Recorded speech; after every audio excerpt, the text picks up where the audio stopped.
L'une après l'autre, des prostituées meurent en Europe centrale. Les autorités autrichiennes croient que ces meurtres sont tous l'œuvre d'un seul homme. Ils n'ont malheureusement pas beaucoup d'expérience en matière de tueurs en série. Ils demandent l'aide d'un expert du FBI pour dresser le profil psychologique du meurtrier. Ce dernier découvre que le même tueur a déjà fait des ravages aux États-Unis. Le nombre de ses victimes ne cessera d'augmenter que lorsque le FBI l'aura arrêté.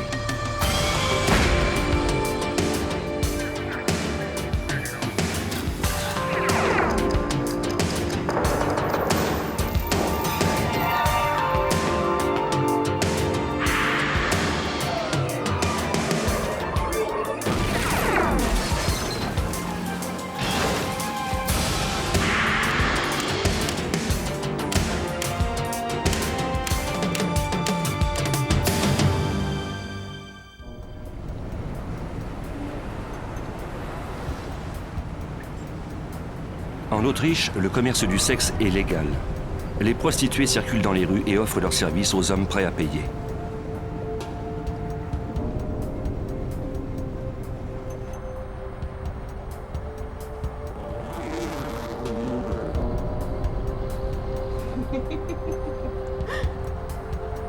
Au cours des années 80, Heidemarie Hammerer était prostituée à Bregenz. C'était une professionnelle depuis près de 10 ans.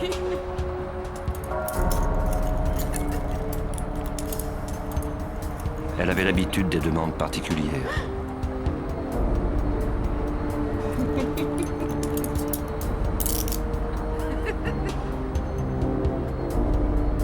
Mais le 5 décembre 1990, l'un de ses clients alla trop loin.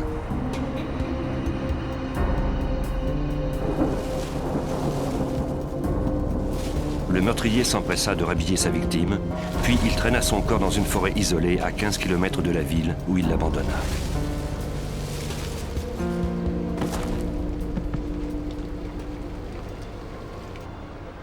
On mettrait plus de 3 semaines avant de constater qu'il y avait eu un crime. Dans la matinée du 31 décembre, un couple de randonneurs découvrit le corps de Hammerer. Bien qu'il soit resté en plein air pendant tout ce temps, il n'était pratiquement pas décomposé à cause du froid. Les autorités autrichiennes déterminèrent que Hammerer avait été étranglé avec ses propres bas nylons. Elle avait sans doute été ligotée car il y avait des marques sur ses poignets. Lors de l'autopsie, on ne découvrit aucun fluide séminal sur son corps. On trouva cependant des fibres qui ne provenaient pas de ses vêtements. Elle n'était que la première victime du tueur. Au cours des mois qui suivirent, 3 autres prostituées de différentes régions d'Autriche connurent le même sort qu'elle. Brunhilde Masser fut retrouvée dans le lit d'un cours d'eau près de Graz. Le corps d'Elfriede Schremp, également de Graz, se trouvait dans une forêt avoisinante. Près de Vienne, Sylvia Zagler fut retrouvée dans un bosquet. Ces femmes avaient toutes été retrouvées le corps contusionné. Elles avaient été étranglées à l'aide de leurs bas nylons et laissées partiellement nues. Elles gisaient face contre terre dans des terrains boisés. La population autrichienne était en état de choc. Le 4 avril 1991, les autorités réunirent les enquêteurs les plus expérimentés pour tenter de résoudre ces meurtres. Les ressemblances entre les cas laissaient croire qu'une seule personne était responsable.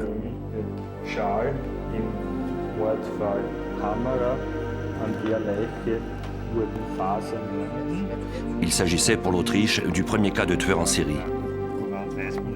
Les policiers n'avaient aucune expérience avec ce type de criminel. Ernst Geiger, l'un des détectives les plus réputés du pays, fut assigné à la coordination de la chasse à l'homme. Nous n'avions aucune piste intéressante. Toutes menaient à des cul-de-sac. Nous ne disposions d'aucun suspect non plus. L'enquête profita d'un premier coup de chance lorsqu'un policier retraité prit connaissance des meurtres dans un quotidien de Salzbourg.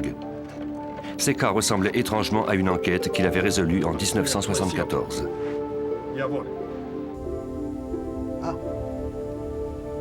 Le détective Geiger reçut un appel téléphonique de cet ex-policier. 15 ans plus tôt, une jeune femme avait été étranglée avec un de ses sous-vêtements et on l'avait abandonnée dans les bois exactement comme les victimes récentes. Le meurtrier avait été arrêté et condamné, mais on l'avait remis en liberté conditionnelle depuis peu. Le détective Geiger prit en note le nom de l'ex-détenu, Johann Jack Unterweger.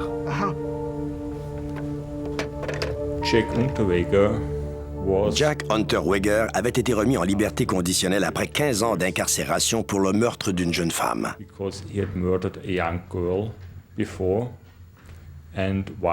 Au cours de son séjour en prison, il était devenu un écrivain de renom.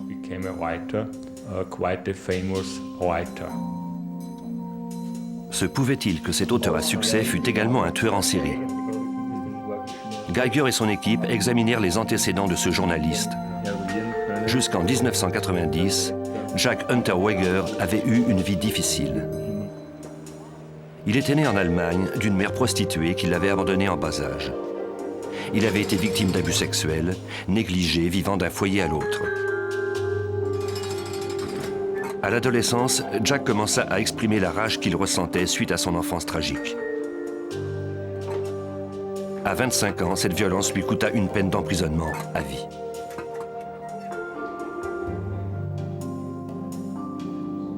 Unterweger poursuivit ses études au cours de sa détention et il se mit à l'écriture. Il publia des lettres, des pièces de théâtre, des nouvelles ainsi que son autobiographie. Dans cet ouvrage, qui allait devenir un best-seller, Unterweger se décrivait comme une victime. Les critiques et le public avaient de l'admiration pour cet auteur si honnête qui affrontait son passé avec autant de courage. Le monde de la littérature croyait qu'il avait été sauvé par l'art. Bientôt, les médias et le public exercèrent des pressions pour que sa peine d'emprisonnement à vie soit commuée en une peine moins sévère. Le 12 mai 1990, les autorités autrichiennes révisèrent finalement sa condamnation. Cet Autrichien de 40 ans fut libéré de prison. Il était maintenant un homme libre, résolu à ne plus jamais passer un jour derrière les barreaux. Peu après sa remise en liberté, un magazine allemand l'engagea pour couvrir les meurtres des prostituées. Il promit de donner une dimension sociale à ses articles. Il déclara à son éditeur qu'il désirait donner une voix aux démunis des bas-fonds de la société, dont il avait lui-même déjà fait partie. En juillet 1991, 2 autres prostituées furent trouvées étranglées. Le psychologue Tom Mueller, du service des enquêtes criminelles de l'Autriche, se joignit à l'escouade spéciale. Quand nous avons commencé l'enquête entourant Jack Unterweger, la situation était assez délicate parce que tous ses amis œuvraient dans le monde des médias et ils ne pouvaient concevoir qu'il soit un criminel. Même au sein de la police, seule une poignée d'enquêteurs croyaient que ce journaliste célèbre était peut-être un suspect. En examinant des reçus et des relevés de voyage, Geiger et Mueller constatèrent cependant que Unterweger s'était trouvé dans chacune des villes où les meurtres avaient eu lieu. Cela pouvait cependant s'expliquer du fait qu'il était journaliste et qu'il couvrait la nouvelle. Pourtant, comment expliquer qu'il s'y trouvait toujours avant que les meurtres aient lieu? Unterweger était allé à Prague en septembre 1990. Juste avant le meurtre de Blanka Bokava, une Tchécoslovaque étranglée avec un bas nylon. Elle était la première victime de cette série qui s'élevait maintenant à 7.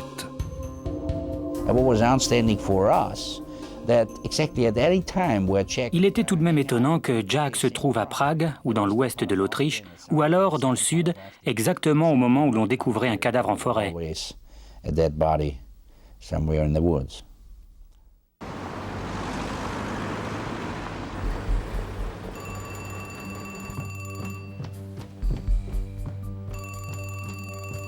En Autriche, une autre femme, Regina Prem, avait été portée disparue quelques mois plus tôt.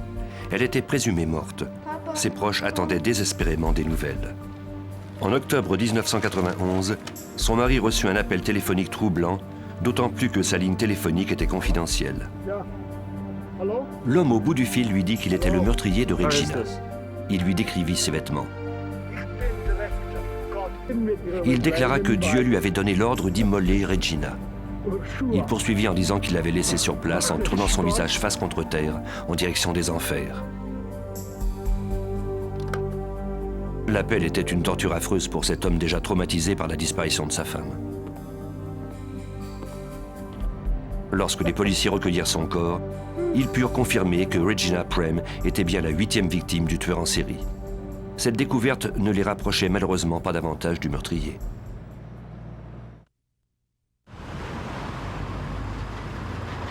Vienne, le 22 octobre 1991. Les autorités autrichiennes interrogèrent Unterweger pour la première fois. Ils n'avaient aucune preuve de sa culpabilité, mais ils espéraient obtenir ses aveux. Il reconnut avoir interrogé des prostituées dans le cadre de son travail et d'avoir payé pour des services sexuels, mais il nia connaître les victimes. Bien que ses alibis ne fussent pas solides, les enquêteurs n'avaient d'autre choix que de le remettre en liberté. Les preuves accumulées contre lui étaient indirectes et le public l'appuyait.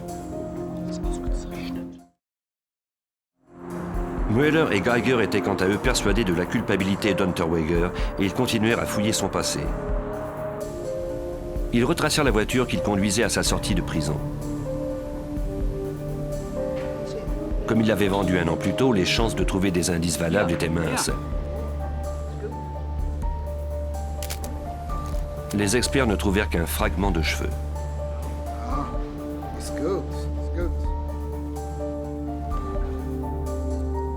Même si cela serait peut-être inutile, ils envoyèrent le fragment au laboratoire de l'université de Berne pour analyse. Par bonheur, il restait assez de racines du cheveu pour en extraire l'ADN. On compara ensuite ce code génétique à celui des victimes. L'ADN de l'échantillon correspondait à la première victime de Prague, Blanka Bokava, tuée en septembre 1990. Les enquêteurs avaient enfin un indice solide. Mais cela ne prouvait qu'une chose, que la victime s'était déjà trouvée à bord de la voiture au moment où elle appartenait à Jack. Les experts devaient trouver des preuves plus incriminantes. De retour au poste de police, Geiger questionna des prostituées autrichiennes. Elles reconnurent qu'Unterweger était un client régulier et qu'il exigeait d'elles qu'elles soient menottées au cours de la relation. De façon plus significative, l'une d'entre elles se rappelait l'avoir aperçu s'approcher de l'une de ses amies, Heidemarie Hammerer, la première victime découverte à Bregenz. Elle déclara qu'il portait une veste de cuir brun au cours de cette soirée. Sur la base de cette identification et du cheveu trouvé dans la voiture d'Unterweger, Geiger put obtenir le mandat de perquisition de son appartement. Jack, Unterweger? Polizei!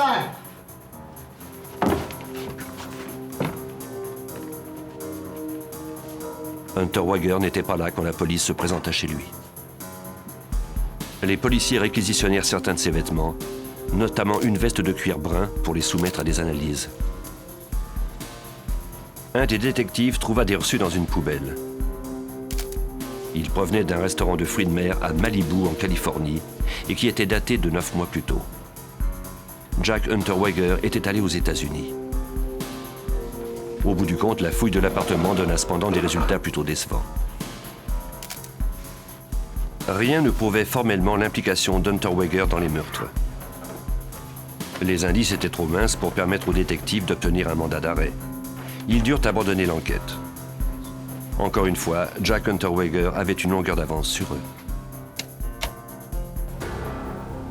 Pour l'arrêter, Geiger devrait obtenir la participation d'enquêteurs plus expérimentés en matière de tueurs en série. Il contacta le FBI. Des enquêteurs autrichiens se rendirent à l'ambassade américaine. Ils y rencontrèrent l'attaché Julian Slisko, un agent du FBI qui travaillait à partir de Vienne. Slisko entra en contact avec le service des sciences comportementales du FBI à Quantico, en Virginie. L'agent Greg McGrary prit son appel. McGrary est maintenant à la retraite. Il a cependant passé les 10 dernières années de sa carrière à mettre sur pied le service des sciences comportementales du FBI. Les Autrichiens nous ont contactés dans l'espoir de profiter de notre expérience relativement aux enquêtes de meurtre en série. C'était leur première enquête sur un tel cas. McGreary accepta de venir en aide aux Autrichiens. Il les aiderait d'abord à établir si un seul individu était responsable de tous ces meurtres. Geiger révéla à Slisko qu'Hunter Wager était allé à Los Angeles l'été précédent. Cette dernière envoyait un telex en Californie pour en informer les autorités locales.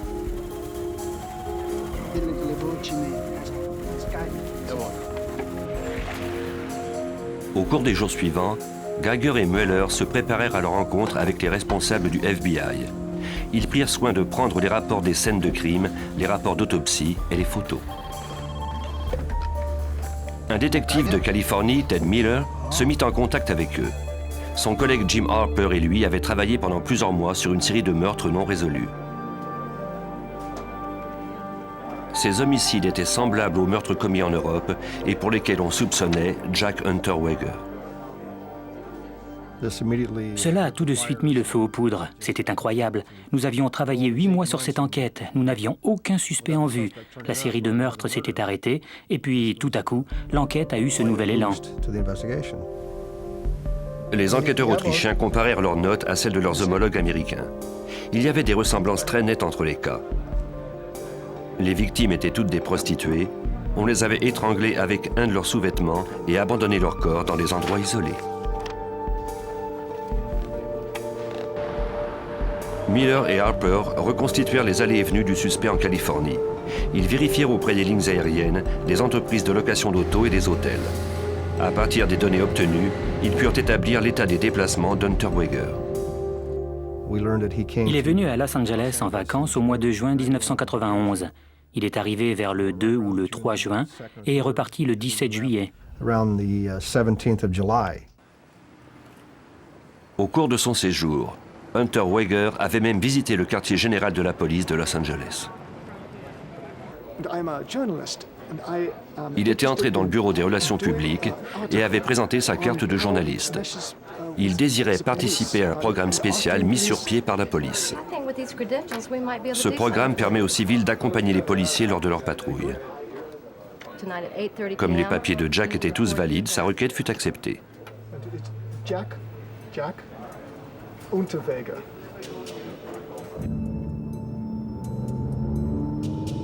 Hunter Wager soutenait qu'il rédigeait un article pour un magazine allemand sur les différences entre prostitution américaine et européenne. Il désirait connaître les quartiers fréquentés par les prostituées. Les agents lui montrèrent les coins les plus chauds de Los Angeles. Le détective Jim Harper nous raconte. Quand on visite une grande ville comme Los Angeles, on sait bien que les prostituées ne sont pas partout. Il faut savoir où les trouver, et il n'y a pas de meilleure façon pour cela que de monter à bord d'une voiture de police. Des témoins aperçurent Shannon Exley, 20 ans, pour la dernière fois au coin de la 7e rue et de Main Street. Elle avait fait une fugue de chez ses parents à l'âge de 16 ans et se prostituait depuis. Elle mourut le 2 juin 1991. On trouva sa dépouille avec son soutien-gorge enroulé autour du cou. Des marques sur ses pieds indiquaient qu'on l'avait étranglé, puis qu'on avait traîné son corps sur une distance de 15 mètres pour l'abandonner à l'endroit où il avait été découvert.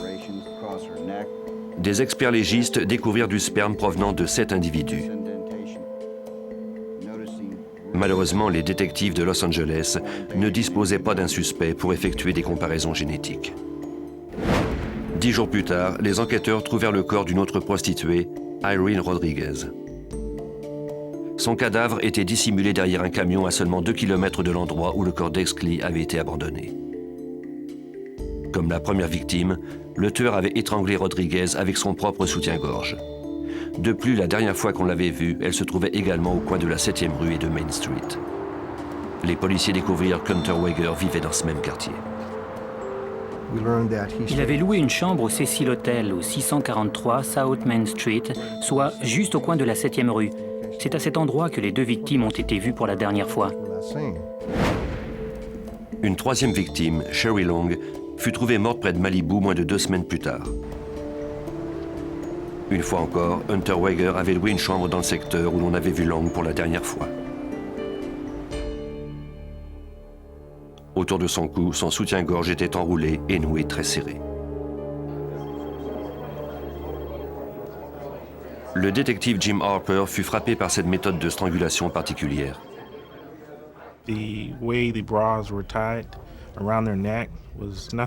Je n'avais jamais rien vu de tel. Le meurtrier avait pris beaucoup de temps à passer ce soutien-gorge autour du cou de la victime et à le nouer. L'experte Lynn Harold compara les nœuds pour voir s'ils présentaient des similitudes.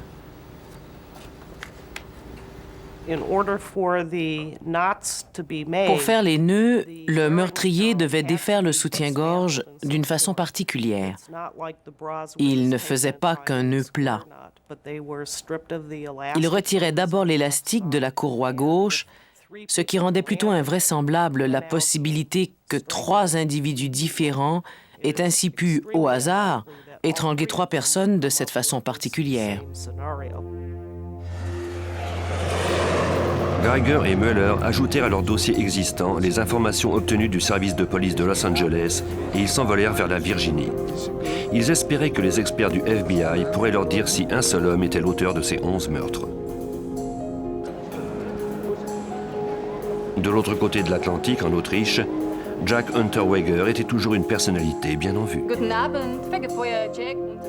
Les articles de ce journaliste vedette étaient publiés régulièrement et il faisait de nombreuses apparitions à la télévision pour parler des meurtres.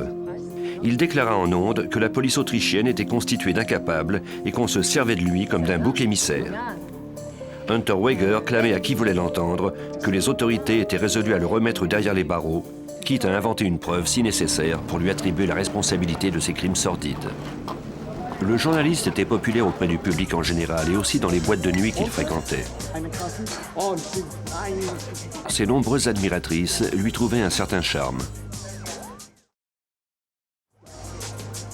Il se moquait des policiers qui n'avaient aucune preuve contre lui et qui, par conséquent, ne pourraient jamais réussir à lui faire reprendre le chemin de la prison.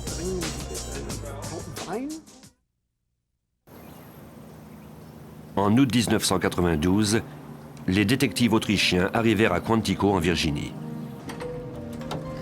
Ils venaient y rencontrer un psychologue expérimenté. Ils comptaient sur lui pour les aider à mettre la main au collet d'un tueur en série soupçonné du meurtre de 11 prostituées. Les 2 détectives autrichiens avaient emporté avec eux 12 boîtes de documents. L'agent spécial Greg McGrary refusa de prendre connaissance des détails concernant le suspect principal, Jack Hunter Wager. Il voulait éviter de se faire une idée préconçue qui viendrait biaiser son analyse. McGrary désirait plutôt centrer son attention sur les victimes. Je voulais examiner les dossiers de tous les homicides. La description des victimes, leurs antécédents, leur histoire, la méthode utilisée pour les tuer, les rapports d'autopsie, les photos des scènes de crime. Bref, tout ce qui était disponible du point de vue de l'investigation. Je ne voulais pas qu'on me donne d'informations à propos du suspect. Nous devions nous faire une idée objective de ces cas pour déterminer s'ils étaient reliés entre eux et quel était le type de criminel impliqué dans ces meurtres.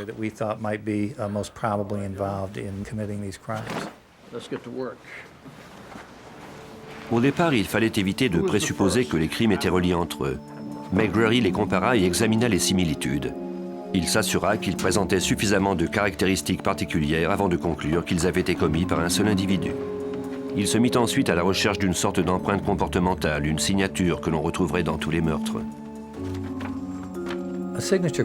Pour trouver la signature d'un meurtre, on commence par en évaluer les aspects comportementaux.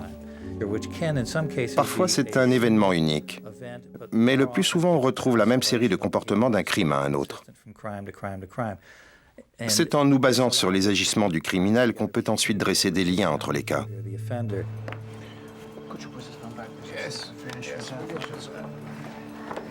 McGrary examina les séries de comportements. Il examina tous les détails de la vie des 11 femmes. Sauf la première victime à Prague, elles étaient toutes des prostituées à temps plein.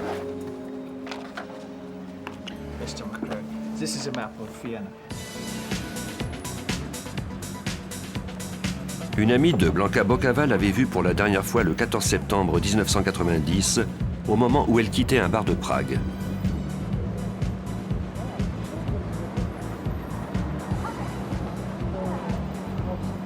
Bocava était vendeuse dans une boucherie. Il lui arrivait cependant à l'occasion d'avoir des relations sexuelles contre de l'argent. Son corps avait été abandonné au bord de la rivière Vladva dans un boisé près de chez elle. Le meurtrier l'avait étranglée à l'aide de ses bas nylons.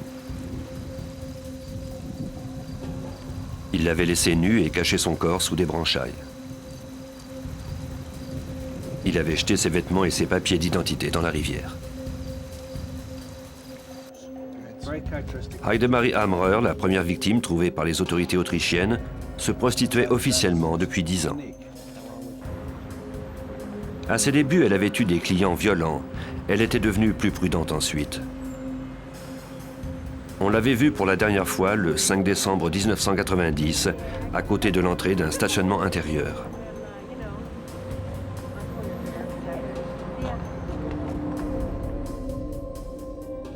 Comme les 5 autres victimes, on retrouva le corps de Hamrer en forêt près d'un cours d'eau. Toutes ces femmes avaient des blessures aux poignets et aux bras. On n'avait cependant pas trouvé de traces de sperme sur les victimes européennes.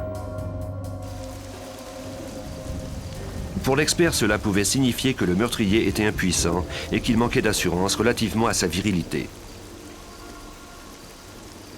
Comme il ne parvenait pas à avoir une véritable relation sexuelle avec ses partenaires, en dépit du fait qu'il avait été stimulé sexuellement, il devenait enragé et il étranglait ces femmes qu'il accusait de l'avoir humilié. Il abandonnait ensuite leurs cadavres dans des positions dégradantes. L'équipe d'experts se tourna ensuite vers les victimes de Los Angeles. Ces cas ressemblaient-ils à ceux d'Europe?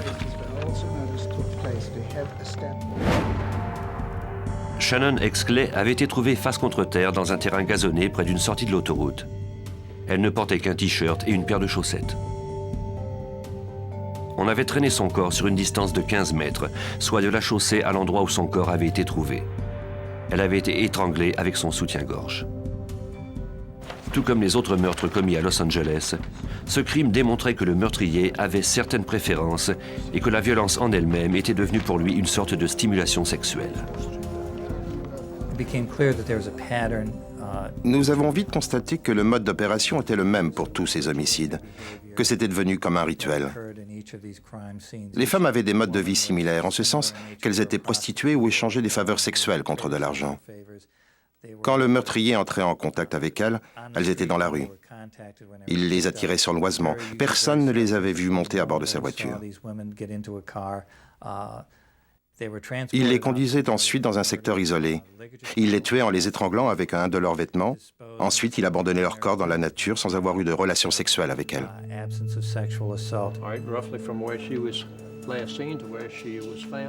Une semaine de travail suffit à McGrary pour qu'il soit convaincu qu'un seul individu avait commis ces meurtres.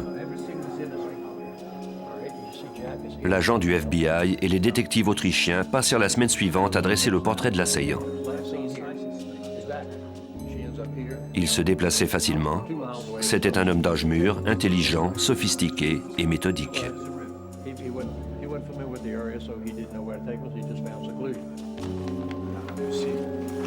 Pour le psychologue judiciaire Tom Mueller, Jack Unterweger correspondait en tout point à ce portrait. Je dirais que Jack était un très bon exemple du meurtrier méthodique. Je dirais même que c'était l'exemple typique pour un psychologue.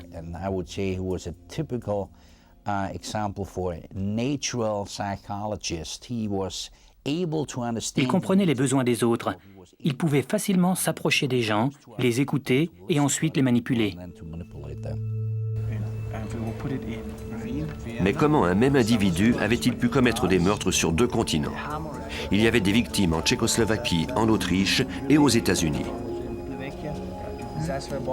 Sauf exception, les tueurs en série restent généralement dans la même région et ils choisissent leurs victimes dans une zone qui leur est familière. Un détail permettait toutefois de croire que le meurtrier s'était peut-être déplacé. Le psychologue compara les dates des allées et venues d'Unterweger à la chronologie des meurtres. J'ai superposé les dates des déplacements de Jack Unterweger à celles des meurtres. et j'ai constaté que tout correspondait parfaitement. Ça a été un moment très satisfaisant. Je disposais d'un suspect dont les allées et venues correspondaient parfaitement avec chacun des homicides, et qui en plus avait déjà commis un premier meurtre pour lequel il avait été condamné, et qui ressemblait étrangement à ces homicides-ci. On pouvait prouver sa présence dans un lieu chaque fois qu'un crime avait été commis. Jack Unterweger était soit l'homme le plus malchanceux du monde de s'être ainsi trouvé à ces endroits, soit le meilleur suspect possible. En Autriche, Unterweger continuait de profiter de sa notoriété et de sa liberté. De nombreuses femmes le trouvaient attirant, en dépit du fait que cet ex-prisonnier était soupçonné de meurtre. Cette fascination du public intriguait le détective Fred Miller. Jack Unterweger pouvait à la fois avoir une relation normale avec une femme et être un monstre de cruauté capable de tuer d'autres femmes.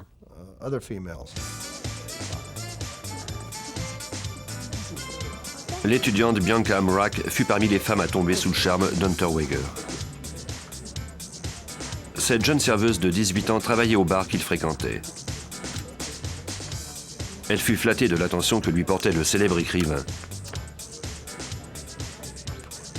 Il lui confia qu'il était là de toute cette publicité en Autriche et qu'il songeait quitter le pays, peut-être pour s'installer en Suisse. Elle accepta de le suivre, peu importe où il irait. Pendant ce temps, les techniciens du laboratoire terminèrent l'analyse des fibres des vêtements confisqués dans l'appartement d'Unterweger quelques semaines plus tôt. Ils obtinrent des résultats positifs. Les fibres de la doublure de la veste de cuir brun étaient identiques à celles recueillies sur le corps de Heidemarie Hammerer. C'était le premier lien concret entre le suspect et l'une des victimes. Les enquêteurs espéraient maintenant trouver des liens avec chacune des autres victimes. Le FBI disposait d'un nouvel outil qui pouvait donner des résultats concluants. Il s'agissait d'un logiciel contenant les données de 10 000 meurtres résolus et non résolus aux États-Unis.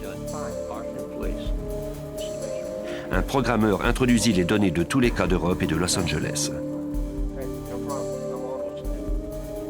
Ces détails incluaient la façon dont les victimes avaient été tuées, l'endroit de leur disparition et celui où l'on avait retrouvé leur corps. En tenant compte de 15 critères différents, le programmeur commanda à l'ordinateur d'établir un lien entre les meurtres.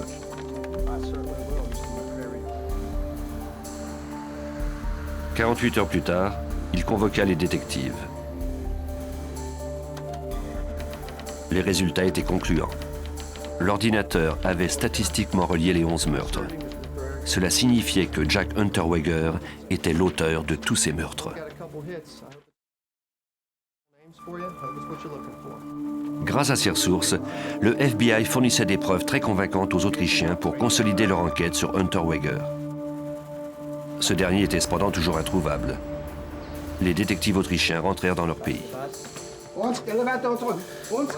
Munis du profil du FBI, ils obtinrent le mandat d'arrestation de Johann Jack Unterweger. On dépêcha de nouveau des policiers chez le journaliste.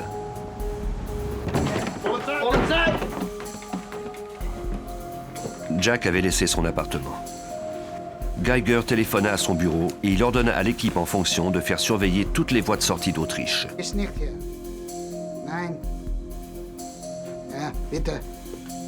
En l'espace de quelques heures, toutes les gares et tous les aéroports furent fouillés. Il n'y avait aucune trace d'Unterweger. Le tueur en série avait disparu.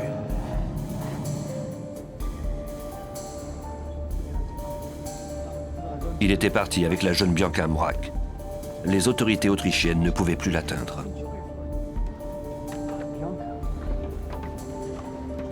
Jack Unterweger est un bon exemple d'un psychopathe intelligent.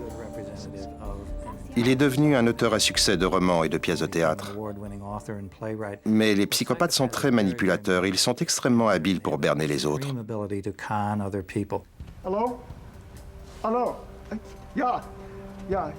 De passage à Paris, Jack téléphona lors de la diffusion d'une émission de télévision pour clamer son innocence. Il déclara que sa fuite n'était pas un aveu de culpabilité, mais plutôt une tentative de fuir le complot de la police visant à le faire emprisonner.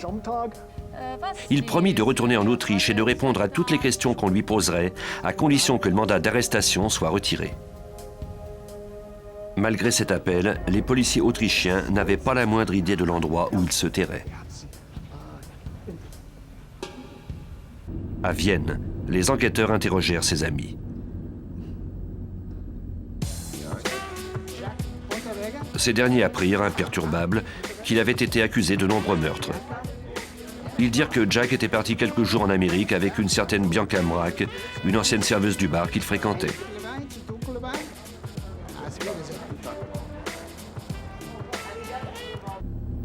Bianca vivait, semble-t-il, avec sa mère. Geiger rendit donc visite à Madame Mrak. Mit wem? Elle reconnut qu'elle avait parlé au couple de fugitifs et qu'elle leur avait envoyé de l'argent sous forme de transfert bancaire. Il se trouvait à New York et s'apprêtait à se rendre en Floride. Geiger demanda à Madame Mrak de l'appeler dès qu'elle parlerait à sa fille. Elle accepta. Dankeschön. Auf Wiedersehen. Quelques jours plus tard, elle reçut un appel de sa fille à Miami. Ils avaient encore besoin d'argent. Madame Mrak informa immédiatement la police autrichienne. Des officiers de la police fédérale américaine attendaient l'arrivée du couple à la banque Western Union. Ils identifièrent le couple qui arrivait en voiture.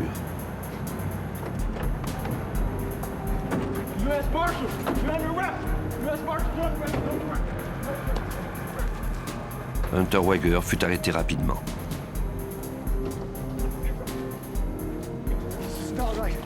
Il fut mis en détention à Miami en attente de son extradition. Il faisait face à des accusations de meurtre en Autriche et en Californie.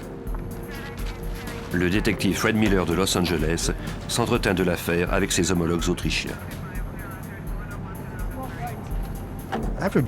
Après l'arrestation de Jack à Miami, nous étions en contact quotidien avec les autorités autrichiennes.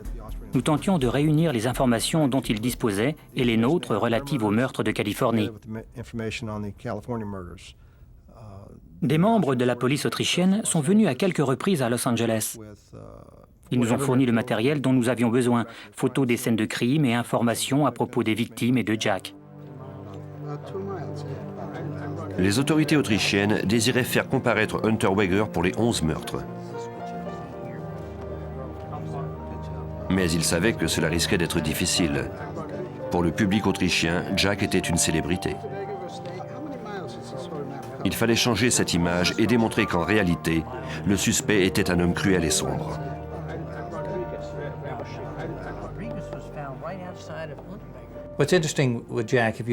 Ce qui est intéressant avec Jack, si l'on examine des photos prises à divers moments de sa vie, c'est que très souvent il est bien habillé et porte même un nœud papillon. Il a un visage jeune, presque innocent.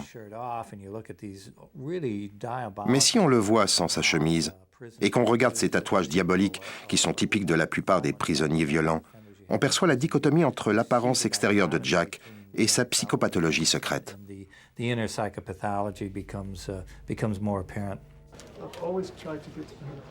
Les détectives du service de police de Los Angeles obtinrent un mandat les autorisant à recueillir des échantillons de tissu humain de leurs prisonniers. À Miami, une technicienne fit une prise de sang à Hunter Weger. Elle prit aussi un échantillon de ses cheveux et de sa salive en vue de trouver son code génétique. Ces échantillons furent ensuite envoyés à Los Angeles pour analyse. L'ADN du suspect était identique au sperme trouvé sur Shannon Exley.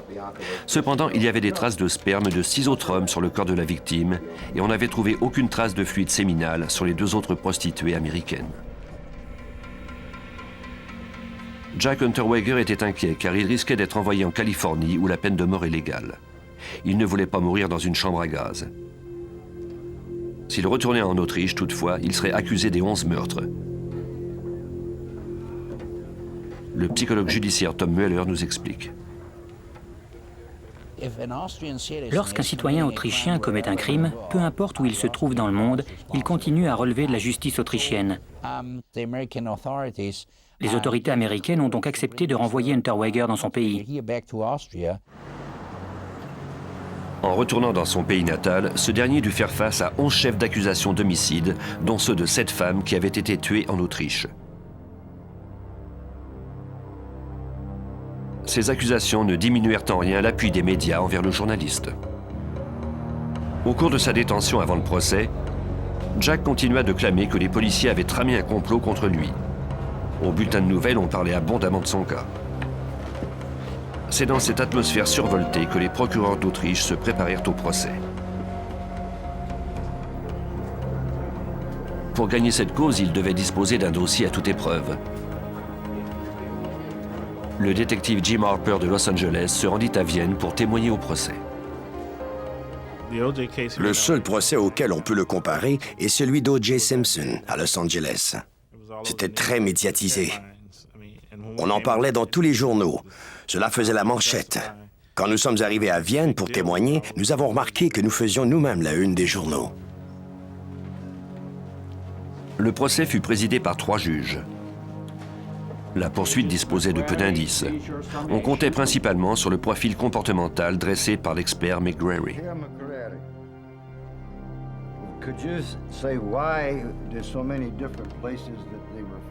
Il était crucial de démontrer le lien entre tous ces crimes d'un point de vue comportemental.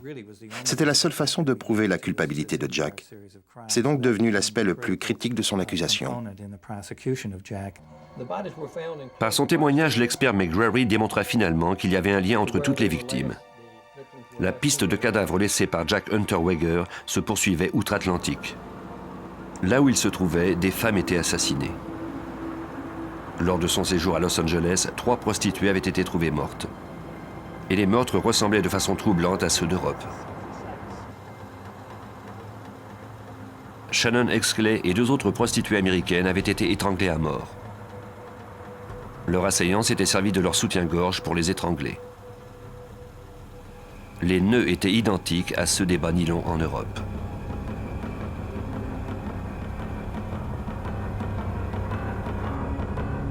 Pour McGrary, la probabilité que 2 individus différents aient commis ces meurtres était négligeable. Quelles étaient les chances qu'un autre meurtrier choisisse non seulement d'étrangler ses victimes avec un de ses sous-vêtements, mais qu'il fasse exactement les nœuds de la même façon? Il est très peu probable que 2 criminels puissent commettre des crimes aussi ressemblants. L'avocat de l'accusé plaida qu'il y avait bien une différence puisque les victimes de Los Angeles avaient été étranglées à l'aide de leur soutien-gorge et celles d'Europe avec leur bas nylon. McGrary répondit alors que les prostituées européennes ne portent habituellement pas de soutien-gorge. Ce qui importait pour le meurtrier, c'était d'utiliser la lingerie intime de sa victime. On fit ensuite comparaître l'experte Lynn Harold à la barre. On lui demanda de comparer les nœuds des bas nylons à ceux des soutiens-gorge. Pour ce qui est des bas nylons, il se servait d'abord d'une des 2 jambes. Il repliait la seconde sur elle-même pour former une boucle en épingle à cheveux, de manière à pouvoir disposer d'une 3e bande de tissu pour faire une tresse. Cette façon de faire était semblable à celle des soutiens-gorge, au moins dans un des cas. Il se servait des 2 bandes élastiques et de la bretelle gauche comme 3e bande de tissu pour faire la tresse. Le procès prit fin au bout de 2 mois et demi.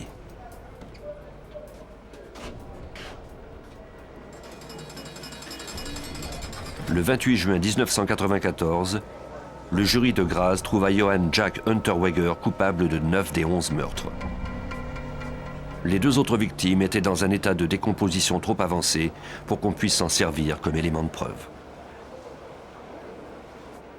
Ce verdict signifiait qu'Unterweger passerait le restant de ses jours en prison, même s'il s'était déjà juré de ne plus jamais être un seul jour derrière les barreaux.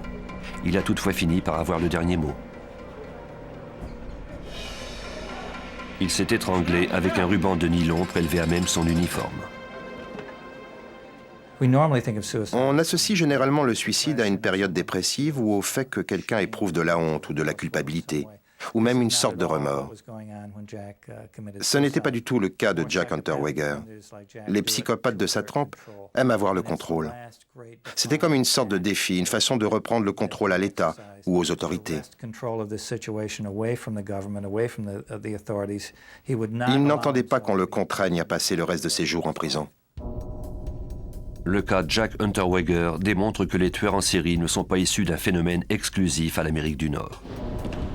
Les responsables de nombreux services de police européens ont compris que pour lutter contre ce type de criminels, ils doivent s'inspirer du modèle du FBI. En Autriche et même ailleurs en Europe, nous ne disposions pas d'un programme dédié à l'arrestation des tueurs en série.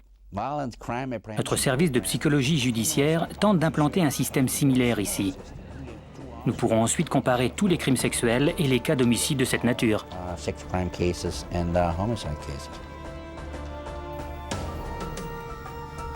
Maintenant, grâce au travail de pionniers du FBI, de nombreux pays ont adopté une base de données informatisée qui permet de dresser des profils comportementaux. On espère ainsi qu'en dépit de l'ouverture des frontières, les prédateurs ne pourront plus échapper à la justice.